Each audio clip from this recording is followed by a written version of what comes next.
eu sou a Valéria, sou uma das coordenadoras da Frente de Evangélicos pelo Estado de Direito. Eu sou Ariovaldo Ramos, sou um dos coordenadores da Frente de Evangélicos pelo Estado de Direito. A Frente de Evangélicos é um movimento que nasce em 2015 para 2016, protestando contra o impeachment por reconhecer nele um golpe de Estado. A grande inovação desse movimento é que ele parte de um grupo de evangélicos, ele parte de crentes em Cristo que não gostaram de ver a sua fé sendo usada nem pela bancada evangélica, nem pelo presidente da casa, o Eduardo Cunha, na época, sendo instrumentos e instrumentalizadores daquele golpe. É um movimento voluntário, organizado em cerca de 20 estados brasileiros. Nós nos representamos a nós mesmos, os evangélicos que fazem parte deste movimento. E por que a gente manteve o nome evangélico e fez questão do nome evangélico? Porque nós decidimos nos contrapor à chamada bancada evangélica, que se dizia representante da igreja evangélica e, portanto, dos evangélicos. Nós saímos, então, mobilizando, reunindo pessoas, reunindo crentes preocupados com a defesa da democracia, do Estado Democrático de Direito, preocupados em promover justiça e preocupados, sim, como a Bíblia nos ensina, com o direito da viúva, do órfão e do pobre, entendendo que é isso que agrada a Deus. Então, nossa reação e nosso protesto evolui de um protesto para uma luta pelo direito humano. Essa é a nossa missão, levar uma formação para a base de tal maneira que a igreja evangélica não possa ser manipulada por fake news, por ações deliberadamente desonestas. Temas que trabalhamos são a Bíblia e o direito à terra, a Bíblia e o direito à moradia, a Bíblia e a situação da mulher, a Bíblia e a questão da infância. A gente sabe que a Bíblia de fato tem todas as respostas. Como crentes que somos, acreditamos sim que a Bíblia carrega respostas que são importantes, tanto para a nossa vida pessoal, quanto para essa vida coletiva. Estaremos prontos para dar razão a todos que nos perguntarem sobre por que cremos e por que lutamos por um Estado de direito, por um Estado de democracia, por um Estado de liberdade. Que sejamos aqui irmãos em Cristo, uns segurando os outros, trabalhando na promoção da democracia, do direito e da justiça.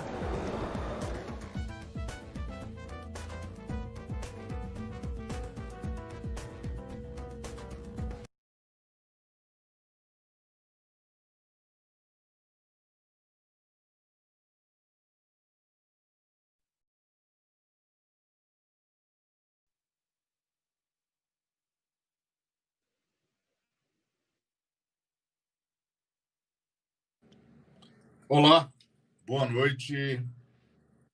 Nós estamos no A Frente Convida, uma série de lives sobre assuntos importantes, necessários para compreendermos e reagirmos aos tempos atuais, que você sabe, eu sei, não são fáceis, não são simples, e a gente precisa conversar e conversar muito sobre isso. Hoje, nós vamos conversar sobre o tema: quem são os evangélicos que estão no poder? Esse é um assunto desafiador, porque até algum tempo atrás, nenhum de nós pensaria na possibilidade de fazer essa pergunta. Ou seja, se havia um grupo longe do poder, eram os evangélicos, com exceção de um ou outro político evangélico que conseguiu escapar da bolha. Mesmo assim, já tinha uma trajetória pessoal anterior à sua fé, etc. Então, já tinha seus arranjos, seus amigos, seus patrocinadores, já tinham uma longa caminhada e teve ou não, só Deus o sabe,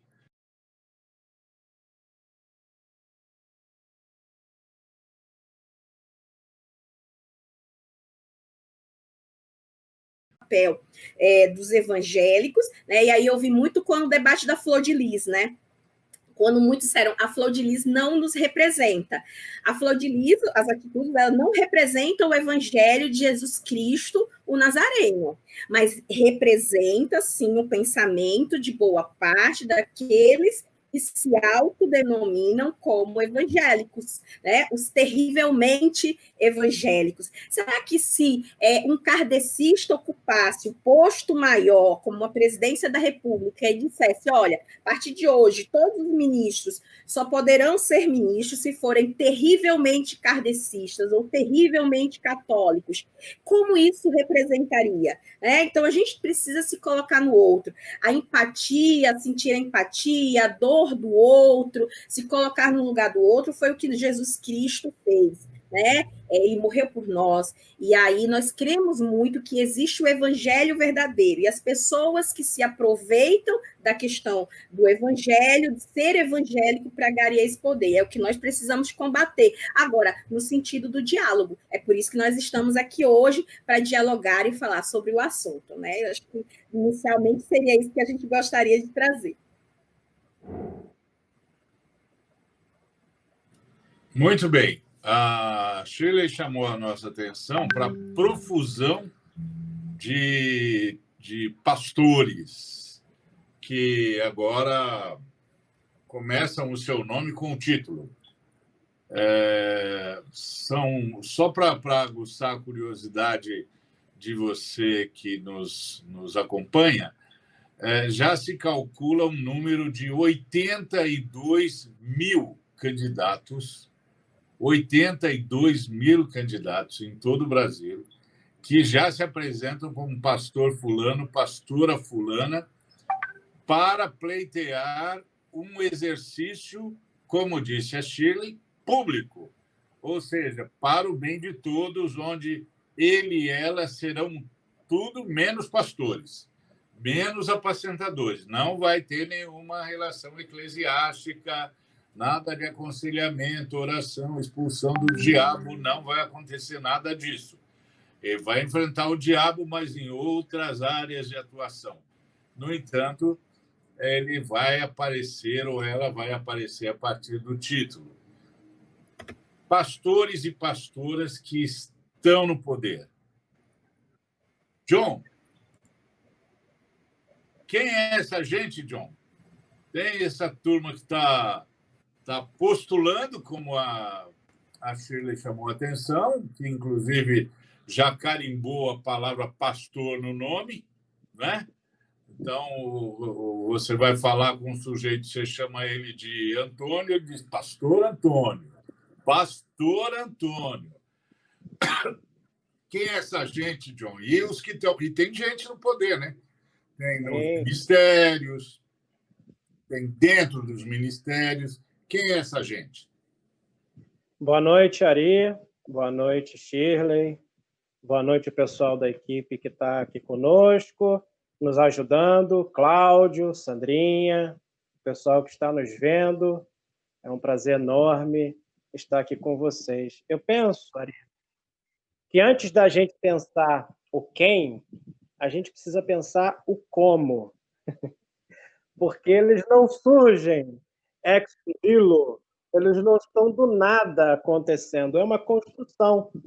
Por exemplo, quando a gente foi vítima, nós fomos espoliados pelo protestantismo de missão. A gente recebeu aqui os batistas do Sul que vieram para cá porque queriam manter os seus escravos. Então, a gente foi vítima de um espólio terrível de gente dominadora, de gente que dominava a gente, de gente que queria ter pessoas. E, acima de tudo, né, desde o início, né, assim que fomos descobertos como país, o que sempre se viu aqui foi uma grande bolsa de dinheiro, que a gente sempre viu aqui foi algo de valor, né? Então, o que a gente tem são pessoas que estão num grande tabuleiro daquele jogo War, que estão conquistando o espaço, dominando o território.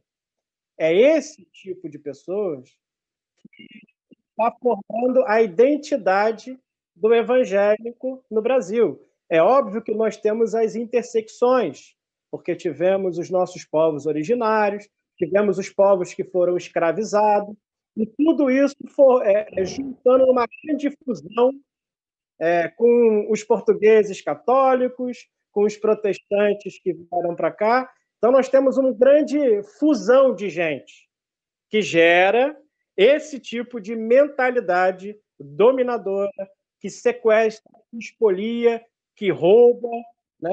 O que eles querem é dominação de território. Ari, o que eles querem, de verdade, é conquistar o mapa.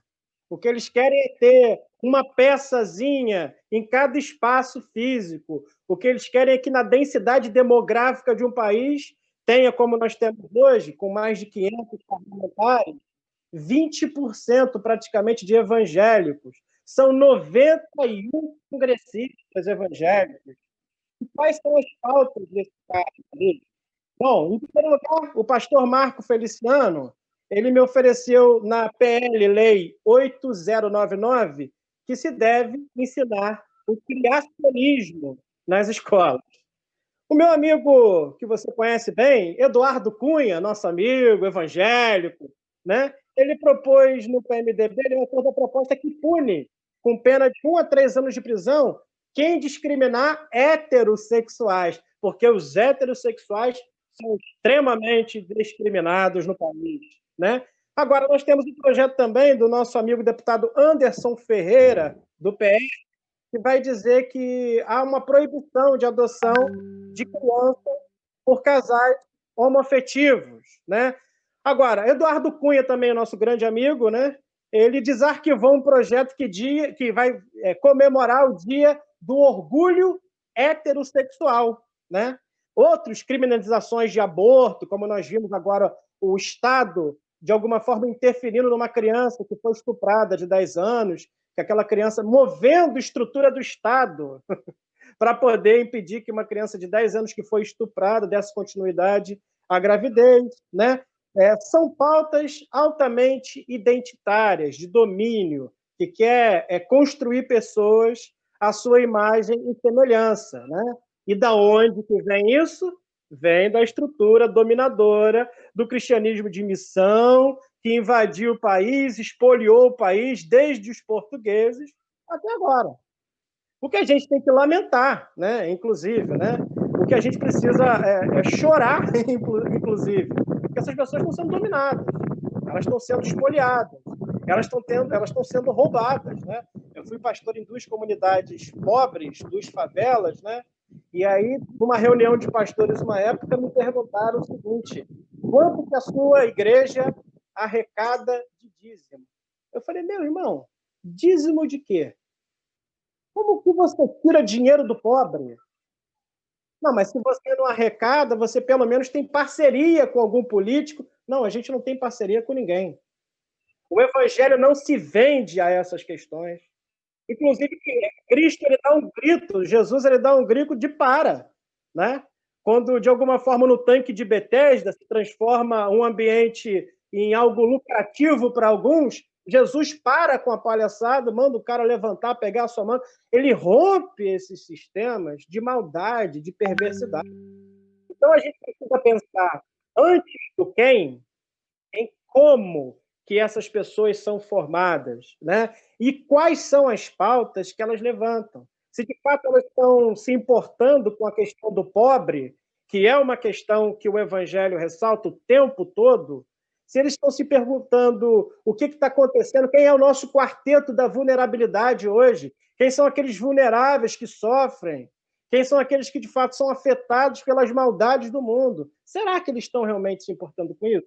As pautas que eles colocam em jogo são todas pautas identitárias que, de fato, querem moldar as pessoas ao seu jogo, fazer manutenção do evangelho de domínio e espoliando as pessoas o tempo todo, zumbificando a ponto delas nem se questionarem de um presidente da República falar que... E daí, se nós temos tantos mortos, um presidente da República que diz que está com vontade de dar um soco na boca de um jornalista. Perguntam que tipo de evangelho, e é o cara que se batizou no Rio Jordão, né, cara? O evangelho, de fato, está chegando aos ouvidos desses caras. Eles fazem cultos periódicos na Câmara dos Deputados, né? Há cultos periódicos. Em um deles, no último, o nosso presidente falou que o país pode ser laico, mas o presidente e a população é evangélica. O que a gente está fazendo aqui é ferindo, né, o Estado Democrático de Direito, que começa em 2016. E depois de 2016, Ari, qualquer coisa é possível. Depois que se rompa e se quebra, se esfacela o projeto do Estado Democrático de Direito, tudo que vem após isso é consequência disso. Por que nós temos um cara que não respeita ninguém, que diz que quer dar um golpe no Supremo Tribunal Federal? Porque a gente rompeu estruturas em 2016 que eram bases estruturais para que se fizesse a manutenção do Estado Democrático de Direito. Então, saber o quem e o que, a gente vai determinar o como. O como que eles estão chegando a esse nível. Como que hoje nós temos quase 20% dos nossos parlamentares amalgamados com essa estrutura evangélica. Cresceu em relação à última eleição. Nós temos 7 senadores que se encaixam dentro da estrutura de terrivelmente evangélico. E aí, onde que está o evangelho? Se a gente quer fabricar pessoas à nossa imagem e semelhança, qual é a liberdade que nós trazemos para esse ambiente? É essa pergunta que não quer calar, reverendo Ari. É essa pergunta, Shirley, que eu não consigo entender. É essa pergunta que a Sandrinha está lá do outro lado, que ninguém está vendo, também se faz todos os dias. A gente quer saber como que essa estrutura, de alguma forma, que pega a Bíblia e abre a Bíblia no domingo de manhã, de tarde, de noite, em todos os cultos que acontecem durante a semana, consegue validar um presidente da República, uma bancada evangélica. Como que conseguimos fazer isso com a mesma Bíblia? Com o mesmo Jesus, a menos que não estejamos, de fato, conectados ao mesmo Evangelho, que não estejamos falando do mesmo Cristo. Nós temos uma espécie de Darth Vader, a gente tem uma espécie de Sauron, para a gente falar da cultura, a gente tem uma espécie de outro Deus. E o apóstolo Paulo fala sobre isso, né? O apóstolo Paulo fala de um outro evangelho. E esse, sim, eu acredito que está tanto nas mãos dessas pessoas, como também em seus lábios, em seus púlpitos, porque fazem manutenção dessa estrutura amalgamada, estranha, uma simbiose esquisita de política com religião. É isso.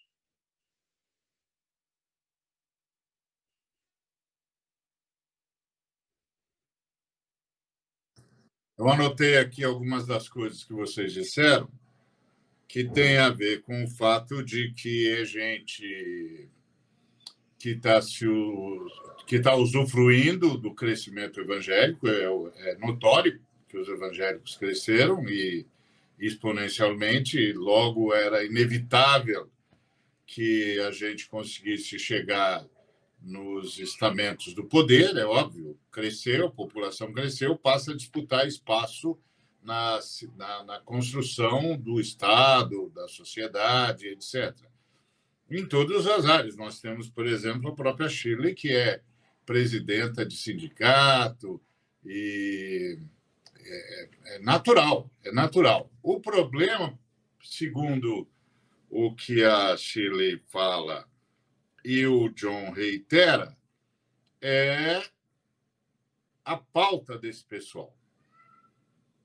A pauta desse pessoal não condiz com o que até então era reconhecido como fé.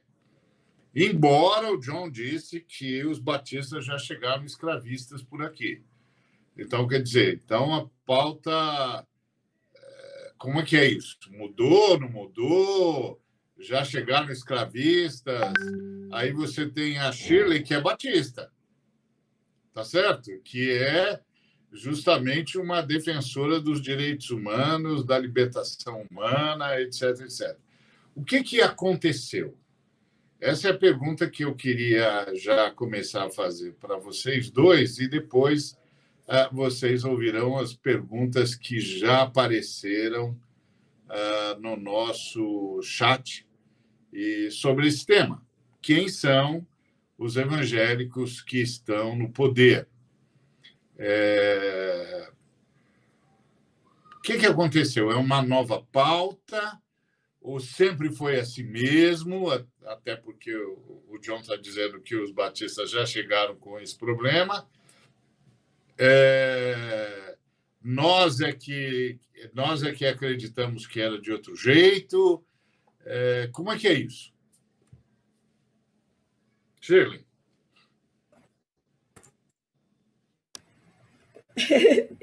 É importante, pastor Ariovaldo, a gente trazer, assim, conhecer a nossa história, né? O como para poder chegar ao quem, e o quem para a gente conseguir compreender para onde nós queremos ir. É fato, né? O que o reverendo John vem trazendo, né? Eu não acredito que seja, inclusive, um debate de doutrinas entre as igrejas, mas o fato de que muitas vezes a igreja evangélica, no âmago da sua origem, por exemplo, aqui no nosso país, ela tem realmente esse princípio colocado, né, pelo reverendo John, né? E aí, só que mesmo essas pessoas que trazem essa situação de dominação, elas estavam pautadas no evangelho que nós cremos, na palavra de Deus, no Cristo que o John colocou, porque o Cristo que o John colocou, o Deus que nós servimos, é o Cristo que eu acredito. O Batista é o Cristo que ele acredita, né? É o Cristo que irmã Sandra, pastoria, Raquel, né, creem. Então, na verdade, muitas vezes os indivíduos utilizam de um rótulo, olha, estamos chegando aqui para evangelizar, para trazer missões e, com isso, subjugar povos. Isso é inevitável a gente dizer que realmente aconteceu. Não só pelos batistas,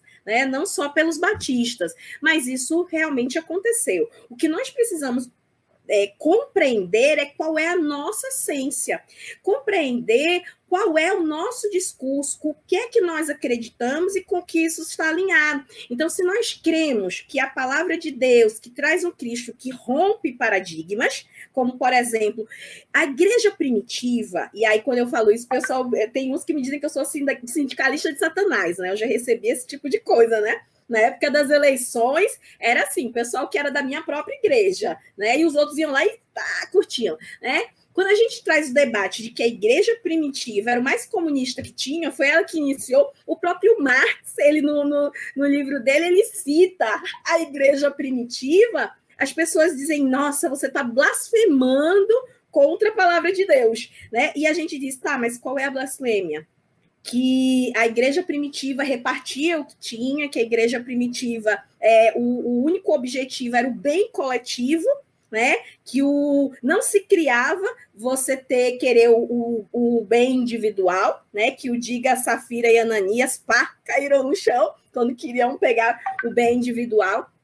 Então a gente precisa compreender. O Jesus que pegou, né, e tacou-lhe o cacete lá quando estava o pessoal na porta da igreja, tentando fazer com que a casa de Deus virasse comércio, que o lucro ele fosse tirado ali por conta das pessoas que iam de boa fé para o templo do Senhor. Ele vai e é raça de víboras, né? Jesus Cristo chegou para quebrar paradigmas, ele rasgou o véu, né? Existia uma conjuntura política na época que Jesus Cristo vem, que era muito parecida com o que nós temos. Hoje, se Jesus Cristo voltasse, ele ia apanhar dos terrivelmente evangélicos, né? Porque ele ia ser chamado de comunista de Satanás. Precisamos tirar essa pessoa daqui, porque hoje os evangélicos progressistas são condenados porque querem justiça social.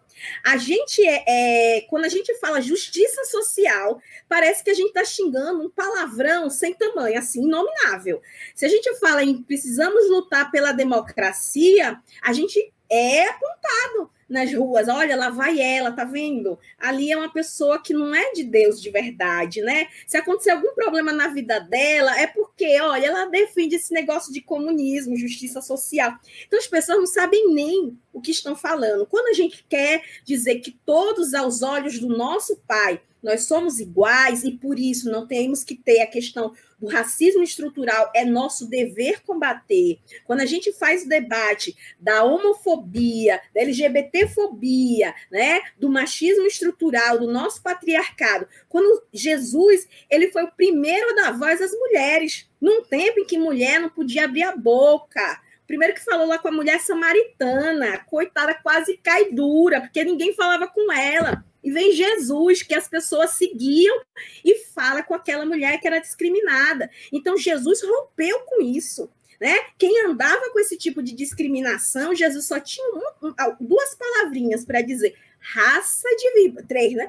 Raça de víboras. Era isso que Jesus dizia. E hoje o que nós vemos é que uma bancada evangélica, nossa bancada, a bancada que se diz evangélica, né? Porque tem uns aí que vão se batizar nas águas e se batizam várias vezes, né? Que eu mesmo já vi notícia do presidente Bolsonaro ser batizado várias vezes, assim. Né? Eu não sabia que batismo era só banho, né? Eu compreendia batismo como uma outra coisa, né? Mas parece que é só banho. Você foi lá tomar um banho e aí eu posso tomar de novo, enfim. Né? Então, isso tem sido utilizado. As pessoas querem usar olha, você é parecido comigo, você é evangélico, eu também sou evangélica. Né? Às vezes a pessoa é de outra religião. Então, vota em mim. Então, me põe ali naquele poder, naquele cargo, né? Então, isso é uma situação extremamente preocupante, né? Tem o debate da questão dominante, é a nossa história, mas o que é que nós vamos fazer diante dessa história? Precisamos mudar essa concepção de sujeitos, que não é a mesma concepção da nossa doutrina e dos ensinamentos que seguimos.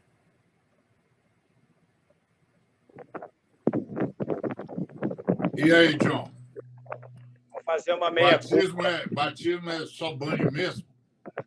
Aqui no Rio, cara, estou pronto para me batizar de novo, cara, pelo calor. Mas no Jordão, mas no Jordão é melhor, né, meu? Não, sim, porque tem uma conexão com Israel. Mas eu quero fazer uma meia-culpa aqui. Apesar da Junta Missionária Batista de Richmond, em 1859, ter vindo, trago escravos e por aí vai, isso está num livro da Casa Publicadora dos Batistas, de 1962. Vou fazer uma meia-culpa porque os presbiterianos do outro lado, Ari, que é da onde eu venho, né, eu fiz um dos maiores estudos sobre os comportores, né, aqui no estado do Rio. E esse estudo vai dizer como que eram entregues as Bíblias e para quem que era entregue, né? Primeiro que era uma máfia horrível, né, de venda de Bíblia da versão João Ferreira de Almeida, que era o contraponto da versão católica que se tinha no país, né? Quando Dom Pedro liberou, os caras foram para ruas e começaram uma negociata de Bíblia, mas não podia vender para negros, nem negros alforriados, porque existiam alguns textos polêmicos, como conhecereis a verdade vos libertará, e esse libertará aí era uma coisa que atrasava os esquemas dos caras, né?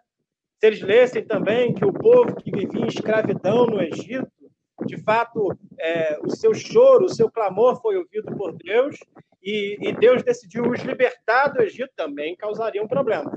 Então, os presbiterianos, que são aqueles que eu fiz parte durante a minha vida praticamente inteira, também têm meia-culpa nesse evangelho de domínio, mas aí começando o esquema do comércio, né? O esquema do comércio de Bíblia.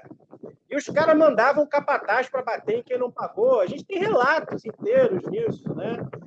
De gente, de comportor que contratava o capataz para bater em quem não pagou a Bíblia.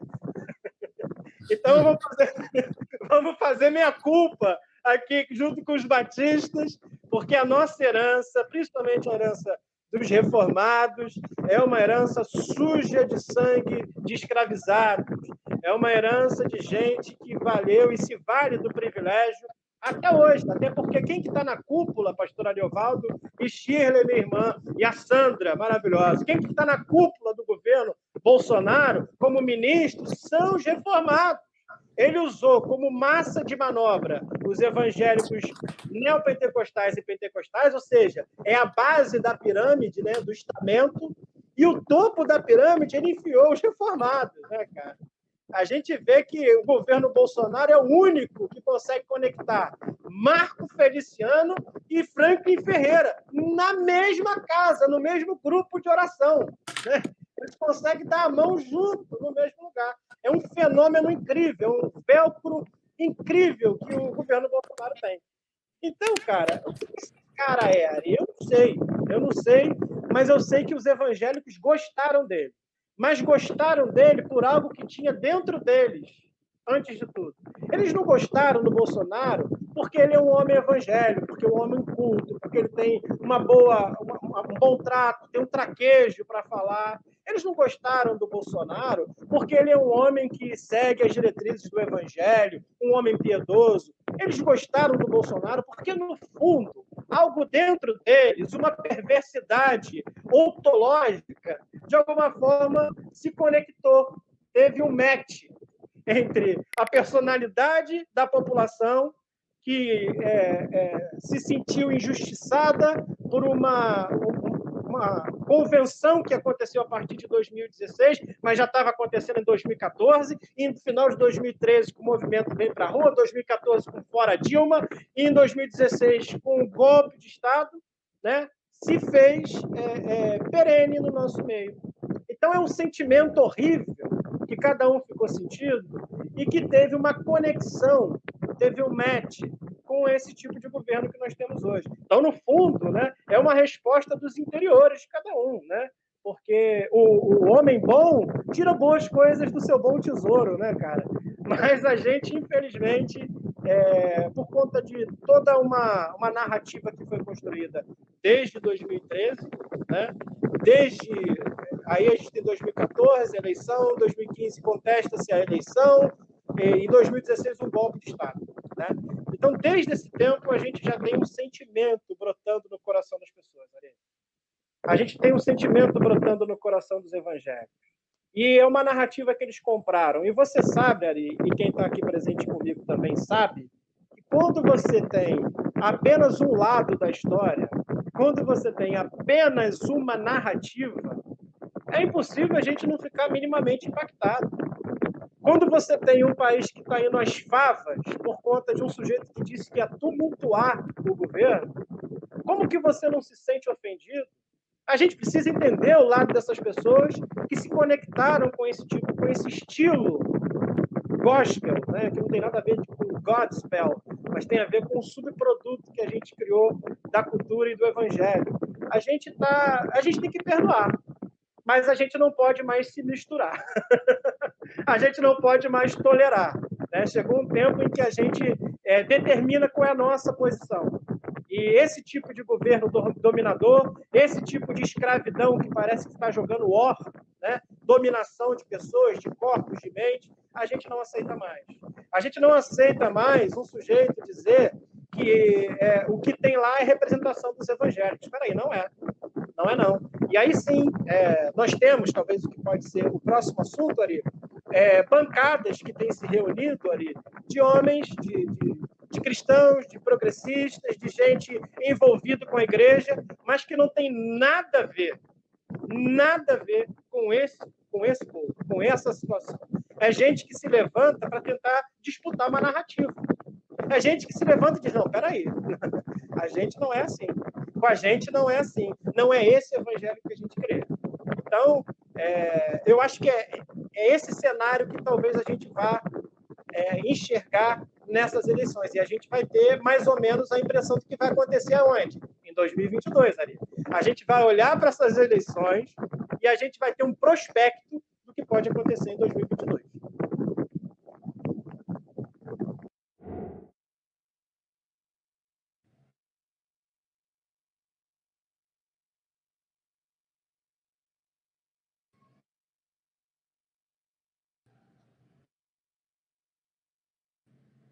Muito bom, vamos ouvir as perguntas do chat.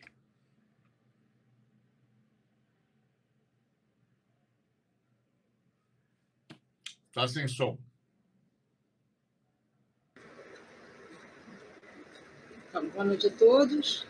Eu trago aqui alguns comentários. Primeiro é uma saudação ao pastor Ari, da a Cleise Kelly Mendes Ribeiro, dizendo boa noite, que bom que começou, né? Temos alguns comentários e perguntas ao mesmo tempo. Do YouTube, a SJDM faz os seguintes comentários, concordando com os irmãos que já falaram, né? A tristeza da participação de parte de evangélicos e que desde o princípio estão compactuando com a exploração do próximo. A mesma pessoa discorda de que pastores se candidatem a vagas no legislativo. Se são pastores, devem cuidar do rebanho, como já foi falado aqui também, né? Adiante, elogia a fala da Shirley, do pastor John, dizendo que sim, é verdade, né? Jesus teria sido perseguido aqui se chegasse agora, né? E temos também a participação de Antônio Rosa Diniz, que saúda o pastor Ariovaldo, e diz o seguinte: o senhor não acha que essa profusão de candidatos pastores, pastor Ariovaldo, é em razão de uma demanda proporcionada pelos anseios dos próprios evangélicos frequentadores de igreja? E ele complementa: e desta forma, os mesmos não ficam reféns de um projeto político de congregação? Eu acho que é melhor ler todas as perguntas e deixar para os irmãos responderem no final. Temos ainda aqui uma outra pergunta, que não define para quem, que diz o seguinte: então, não podemos ter evangélicos ocupando cargos e ministérios? Com esse comentário que foi feito, a pessoa pergunta: não podemos ter evangélicos ocupando cargos e ministérios? E a última pergunta, que diz: como um evangélico deve escolher seu candidato nessas eleições? São essas as perguntas e os comentários que temos. Obrigada. Shirley, então, como você entende, você é presidenta de um sindicato poderoso e a irmã Damares não pode ser ministra, se você pode ser presidenta? Essa é uma boa pergunta. Só para citar uma outra Batista. Para botar no fogo mesmo, né, meu santo? Então, meu santo, eu queria começar pela pergunta que foi feita, acho que do Antônio, com relação à questão se os pastores não estão reféns das pautas tiradas pela igreja. Então, aí nós precisamos compreender que pautas, né? O que nós compreendemos é que qual é a necessidade do povo de Deus, né? Dentro das igrejas. Eles estão precisando de mais educação, uma educação melhor, saúde de qualidade, estão precisando ter empregos, né? Tem a necessidade com relação ao trabalho digno, né? Eles querem ter direito a uma alimentação, né? O reverendo John falou que trabalhou em comunidades evangélicas muito pobres e que não tem dízimo para dar, não tem como ter isso. E aí você vai ter que fazer o trabalho. Olha, ela tem que ter lucro, porque eu já ouvi dizer que tem algumas igrejas que tem que bater meta. Se você não bater meta, você vai mudar de campo, se você não bater a meta do dízimo.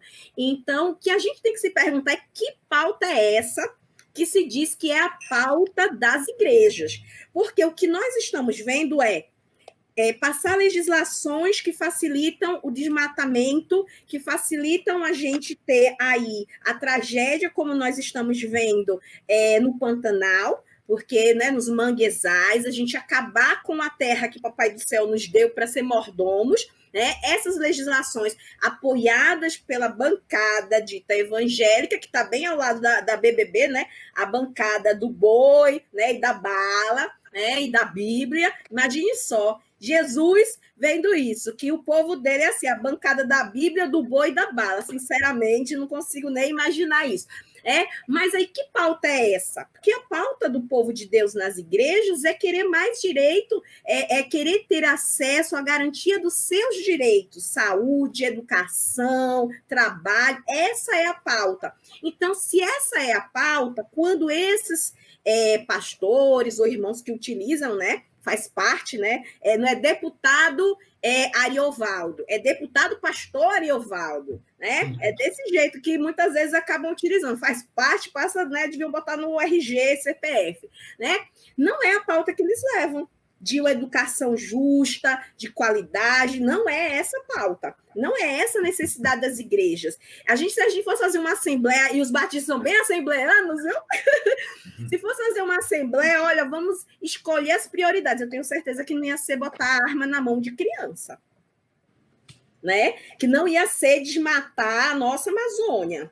Tenho certeza que não ia ser o enriquecimento dos banqueiros, enquanto você tem um empobrecimento cada vez maior da população nas periferias, na comunidade. Essa não é a pauta da igreja. Então, não tem como dizer que esses pastores que estão lá e que estão tendo esse tipo de posicionamento estão reféns da pauta da igreja, porque essa pauta que hoje nós vemos dessa bancada evangélica não é a pauta de necessidade do nosso povo dentro das igrejas, que é um reflexo do que pede a nossa sociedade e comunidade.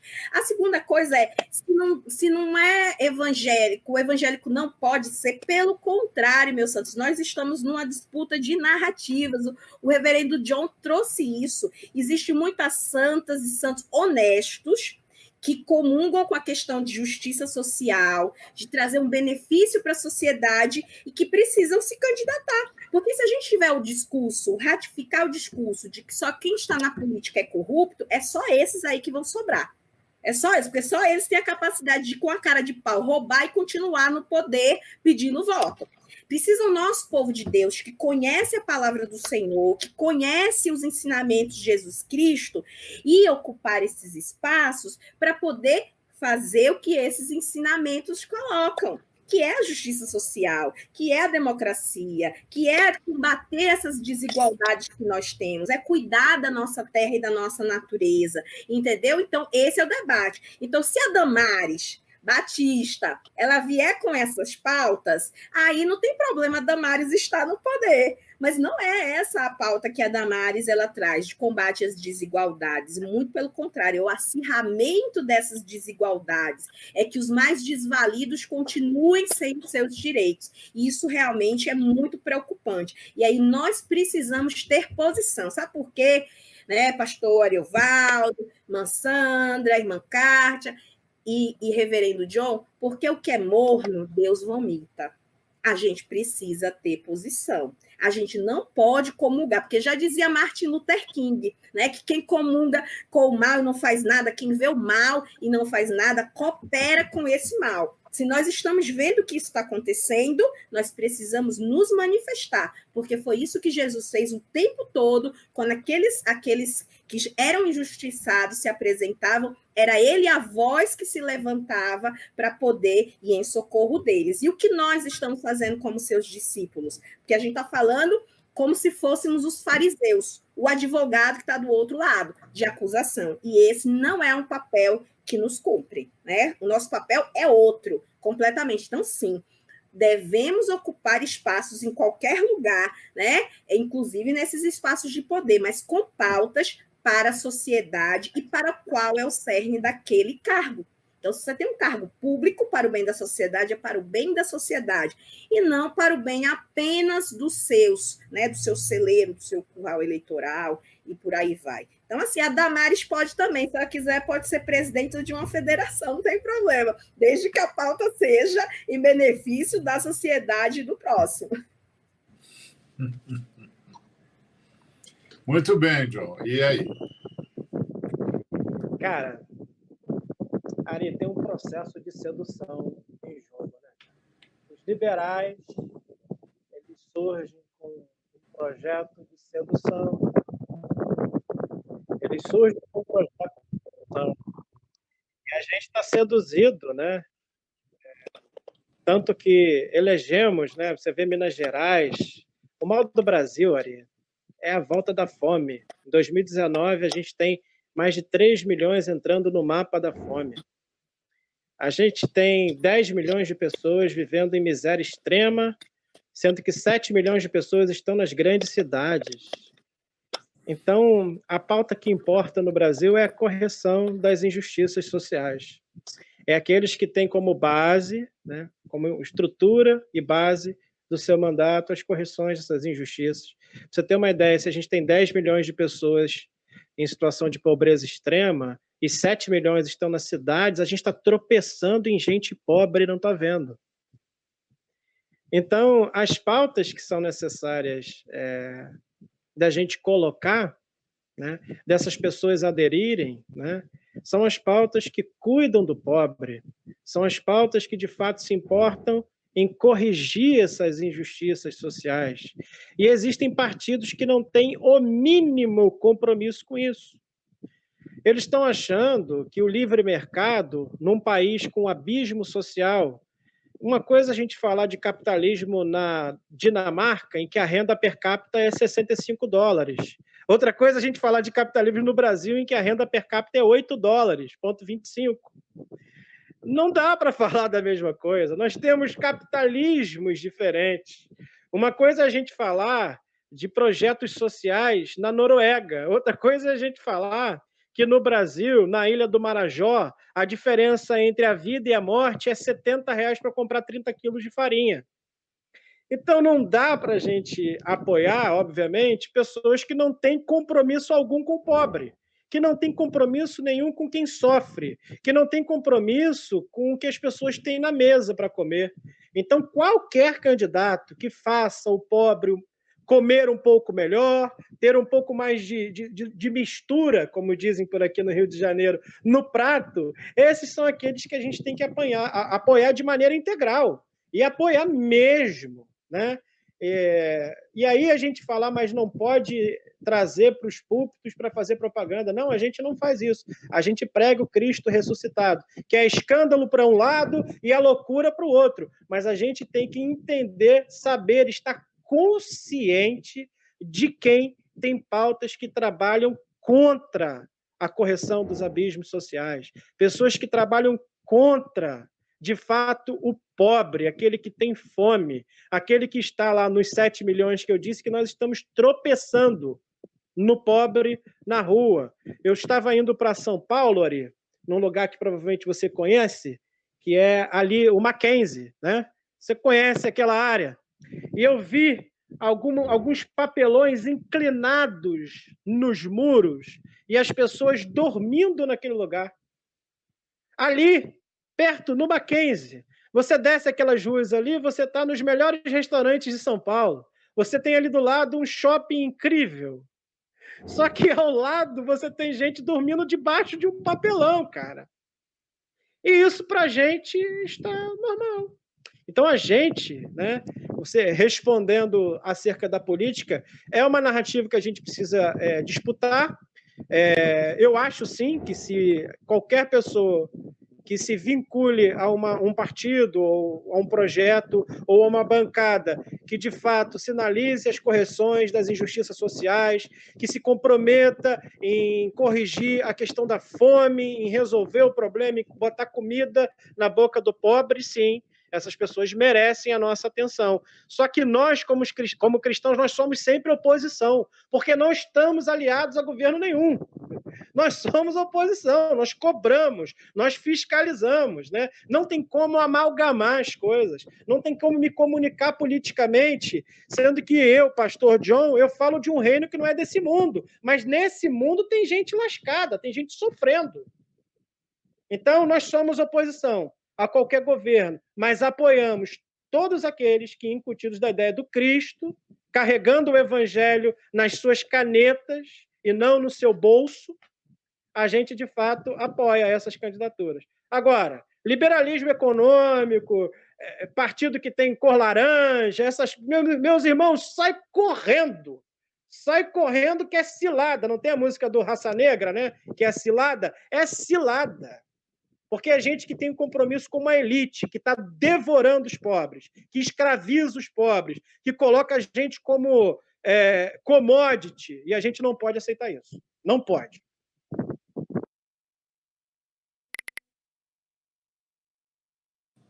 Muito bem. Temos aí muita coisa para pensar, tanto na fala da Shirley quanto na fala do John.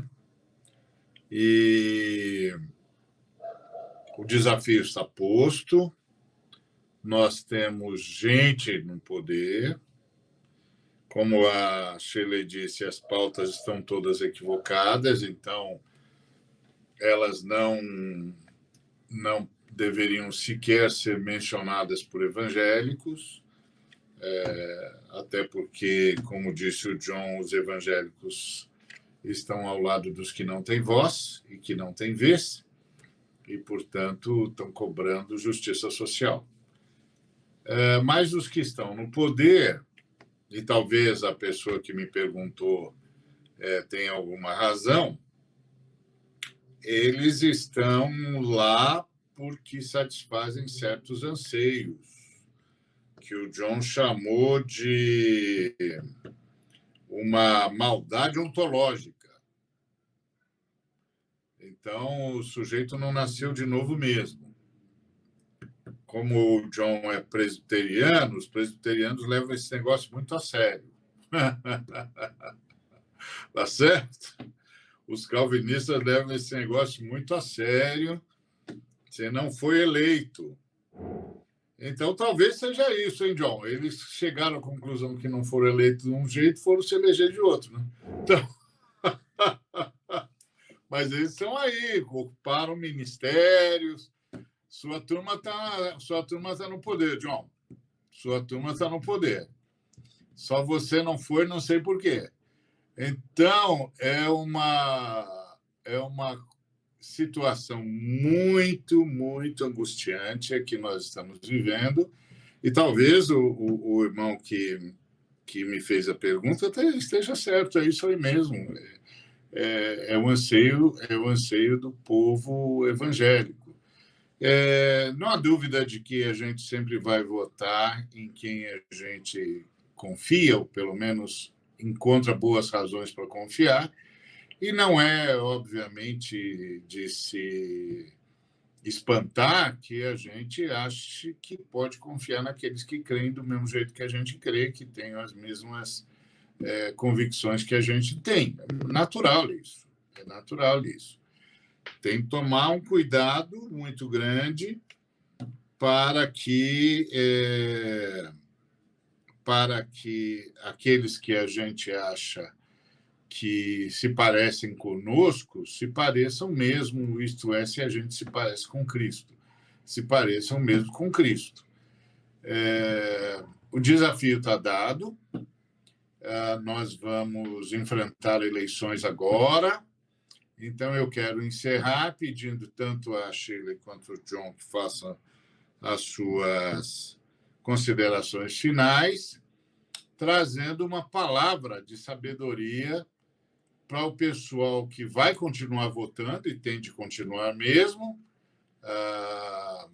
E agora nós vamos ter, esse ano, daqui a pouquinho, a gente vai ter eleições municipais, que interessam bastante a todos nós, o Rio de Janeiro por excelência, que tem aí um prefeito extremamente curioso, lutando até o fim para se reeleger. Então, e aí, Shirley? E aí, John? O que a gente diz para esse pessoal? Eles podem continuar votando em crente? Qualquer um é crente? Basta dizer que é crente? Ou tem uma característica que você pode ter como paradigma para dizer, esse aí é crente, esse aí vale a pena votar, etc. Porque, afinal de contas, o irmão e a irmã eleitor e eleitora tem o direito de votar naqueles que pensam, que ele entende que pensam como ele, ou que têm a mesma fé que ele, ou que crê no mesmo Deus que ele. É um direito, é um direito. Então, eu queria ouvir a Shirley já com as suas considerações finais e depois o John também já com as suas considerações finais, e quero desde já agradecê-las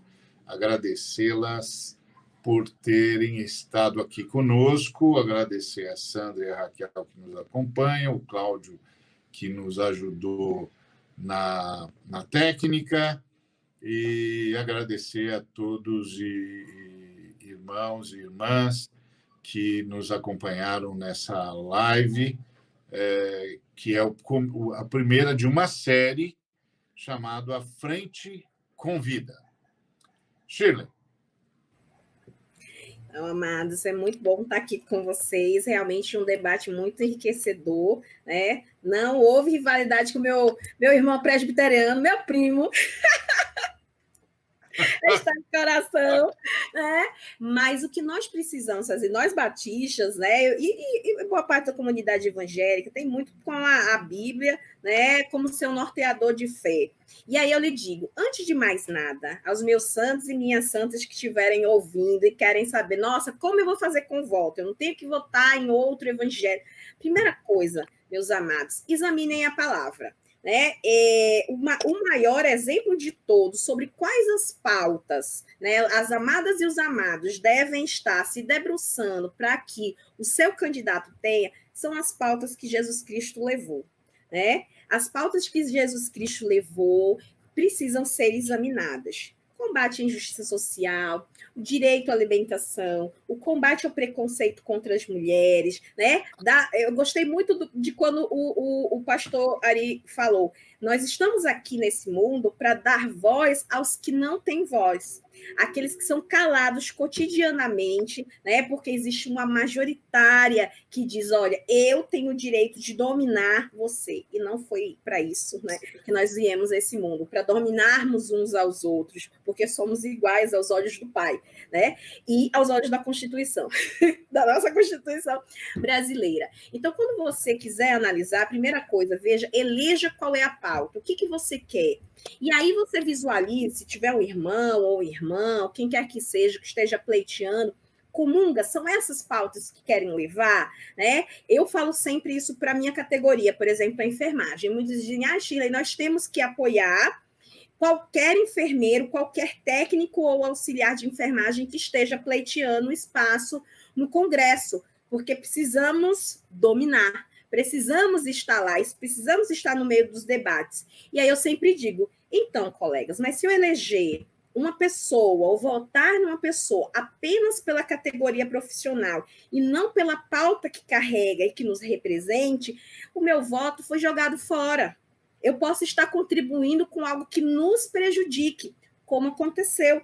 As pautas que vieram hoje, né, muitos com profissionais de saúde, por exemplo, acabaram prejudicando diversos trabalhadores, porque é pauta de massacre aos trabalhadores, que é o que nós temos no Congresso Nacional, e muitos, né, do Poder Executivo também. Então, a gente precisa analisar o nosso voto, né, examinando a palavra, examinando o que Deus quer de nós. Ele quer que a gente apoie, que um pastor, ao invés de estar se preocupando com quem passa fome na sua igreja, porque chegou uma Taurus pelo correio, e aí ele diz que é a primeira de uma coleção de armas, é isso que um pastor ele deve estar colocando, é essa pauta, né? Então, nós precisamos entender essa pauta, a pauta que já está posta na palavra de Deus, né? E que ela, per si, combate as injustiças sociais. E aí, dentro desse panorama, você tem um irmão, uma irmã que é da sua igreja, que está disposto a lutar por essas pautas,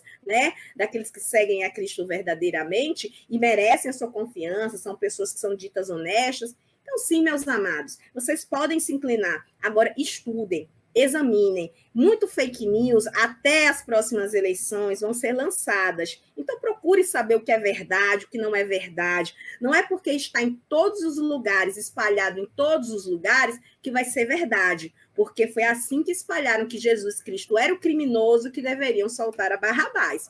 E foi assim que ele foi pregado na cruz, porque ele era o diferente, ele pregava o diferente da estrutura daquela época.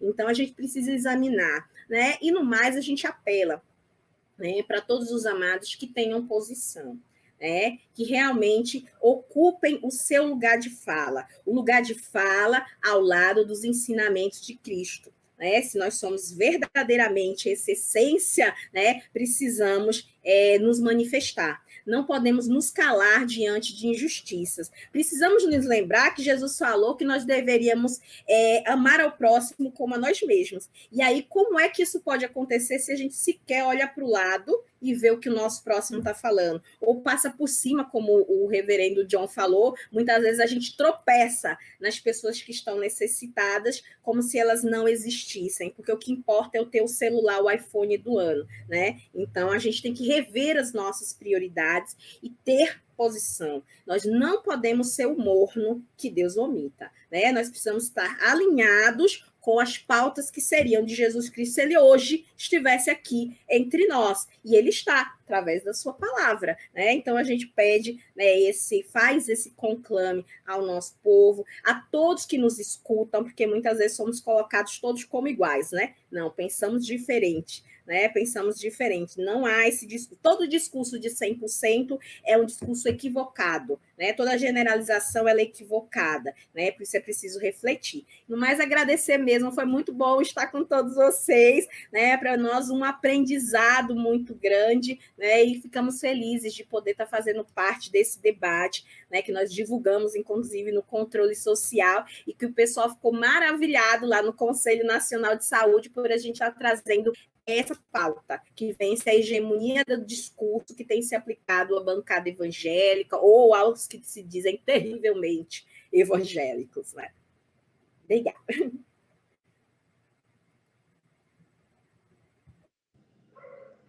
Muito bem, John. Gente, agradecer. Falar para vocês curtirem a página da Frente dos Evangélicos no Facebook, procurar também no Instagram. Os outros movimentos que são parceiros vão aparecer como sugestão também. É muito importante vocês conhecerem, saberem quais são os eventos, o que está acontecendo no meio da frente. Então, nos procure, fale conosco. É importante que você esteja por perto, inclusive para saber, né? Vai para o grupo do WhatsApp, vem estar com a gente, né? Eu acho importante. Obrigado, Shirley. Obrigado, pastor Ari. Já disse, mas digo novamente, você é referência para mim, na minha construção, que é o Evangelho. Já falei isso para você, já fizemos uma live de 3 horas lá no Inadequados. Eu acho maravilhoso poder estar no mesmo ambiente com alguém que me inspirou, né? É meio que sonho de criança. Então, isso é maravilhoso. Obrigado, Sandra, Raquel, Cláudio, que tem um defeito de ser flamenguista, mas Deus já perdoou, né? Você é um predestinado de Deus assim mesmo. Gente, olha a história do candidato. Quem que tem envolvimento com os movimentos sociais, quem que está envolvido com os movimentos de base, quem de fato só surge, né, do nada no período da eleição, quem aparece, né, batendo na porta apenas nessas datas, de fato não tem compromisso com a causa e as dores daqueles que sofrem. É uma forma de você entender, né? A gente tem a lei da ficha limpa, que é importante ser observada, né? É importante também a gente procurar entender qual é a história do partido desse candidato, tão importante quanto o candidato, porque o mandato ele não é do candidato, o mandato é do partido, né? Então, existem diretrizes de partidos que são mancomunados com uma estrutura de poder que não está nem aí para quem sofre, para quem tem fome, para quem vive em um abismo social, para quem não tem educação. Existem partidos inteiros que o compromisso é esse, de alguma forma, não acolher aquele que sofre. Então, a gente precisa fazer essa avaliação também, né? A gente, no Rio de Janeiro, tem uma dor de não saber votar. Todos os nossos ex-prefeito, ex-governador, ex-tudo, tudo já pegou uma cadeia legal. De alguma forma é bom, porque se a gente lê os jornais, a gente não fica confundido. Existe, inclusive, um candidato aqui, que é o atual prefeito, que necessariamente hoje, no dia de hoje, se tentasse concorrer, não podia, porque está inelegível, né? E assim a gente espera que fique, né? e que seja confirmado pelo TSE e por todos os órgãos competentes. Então, não repitam isso. Não repitam isso. Fujam desses partidos que não têm compromisso com aquilo que, de fato, é necessário. Me perguntaram, pastor Ari, se o Rio de Janeiro está um caos. Ari, eu moro na zona sul do Rio de Janeiro. Estou na zona sul do Rio de Janeiro. Não está um caos, não. Está um caos lá no Morro da Providência. Está um caos em Santa Cruz. Não está um caos aqui. Você vai em Ipanema, está todo mundo tranquilo. Está andando até 2 horas da manhã com um iPhone de 2 metros na mão, sem se preocupar com nada. Mas nas comunidades ainda tem tiro, tem movimentos da polícia de maneira cruel, nas comunidades não tem saneamento básico. Então, se está ruim para alguns, uma coisa é quando a gente tem uma pandemia que gera um mal generalizado. Outra coisa é quando está ruim para o pobre e tem a tendência de continuar. Então, que a gente fique atento a esses que são lobos devoradores. O que a gente precisa entender é que na hierarquia de Jesus, né, quando ele fala, vocês veem como se comportam os reis desse mundo, dentre vós, entre vocês, não vai ser assim. Antes, aquele que quiser ser o maior, que sirva, que seja o serviçal. Falando também de si mesmo, que a gente possa escolher, de fato, pessoas que estão para servir e não para se servir do povo. Que a gente consiga fazer isso. Um beijo para vocês. Maravilhoso estar com vocês. Muito bem, este foi o A Frente Convida. Outras lives como essa virão, mais convidados com qualidade equivalente à qualidade e ao profundo conhecimento que os nossos convidados demonstraram e o profundo compromisso com a justiça e com o que, no final das contas, vai revelar Cristo. Estarão aqui conosco, os temas serão os mais diversos, e você que nos acompanhou é o nosso grande convidado. Convide outros, convide outras. A Frente convida você. Obrigado, Shirley, obrigado, John, obrigado, Sandra, obrigado, Raquel, obrigado, Cláudio, e obrigado a você e ao nosso Senhor e Salvador e Redentor, toda honra, glória por toda a eternidade. Amém. Deus nos abençoe.